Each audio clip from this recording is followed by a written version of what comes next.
For thousands of years, every morning and evening, Jewish people have prayed these well-known words as a way of expressing their devotion to God. They're called the Shema.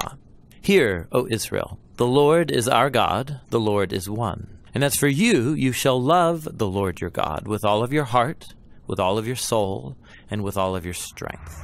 We're going to look at the word soul. The Hebrew word is nephesh. It occurs over 700 times in the Old Testament. The common English translation of this word is soul, and that's kind of unfortunate. Here's why. The English word soul comes with lots of baggage from ancient Greek philosophy. It's the idea that the soul is a non-physical, immortal essence of a person that's contained or trapped in their body to be released at death. It's a ghost in the machine kind of idea. This notion is totally foreign to the Bible. It's not at all what nephesh means in biblical Hebrew.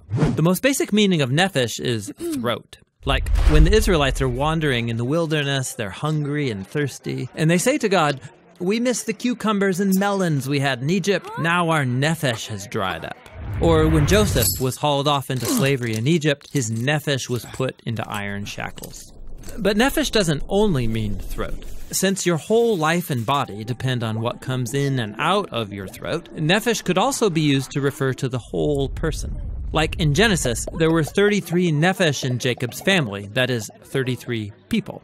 In the Torah, a murderer is called a nephesh slayer, and a kidnapper is called a nephesh thief. On the first pages of the Bible, both humans and animals are called a living nephesh, and if the life breath has left a human or animal, the nephesh remains. It's just called a dead nephesh, that is, a corpse. So, in the Bible, people don't have a nephesh, rather, they are a nephesh, a living, breathing, physical being. Now that might surprise you because most people assume the Bible says the soul is what survives apart from the body after death. And while the biblical authors do have a concept of people existing after death, waiting for their resurrection, they rarely talk about it. And when they do, they don't use the word nephesh. So even though nephesh is often translated as soul, the Hebrew word really refers to the whole human as a living physical organism. In fact, this is why biblical people can often use this word to refer to themselves, and it gets translated me or I. Like in Psalm 119, most translations read, "Let me live that I may praise you."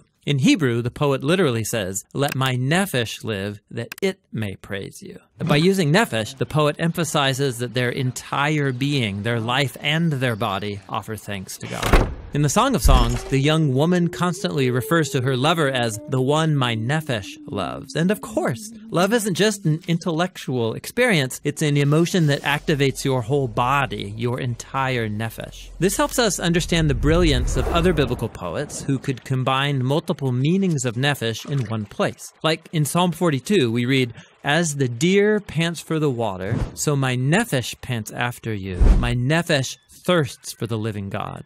So, on a physical level, your throat can be thirsty, like a deer's, but then that physical thirst can become a metaphor for how your whole physical being longs to know and be known by your Creator.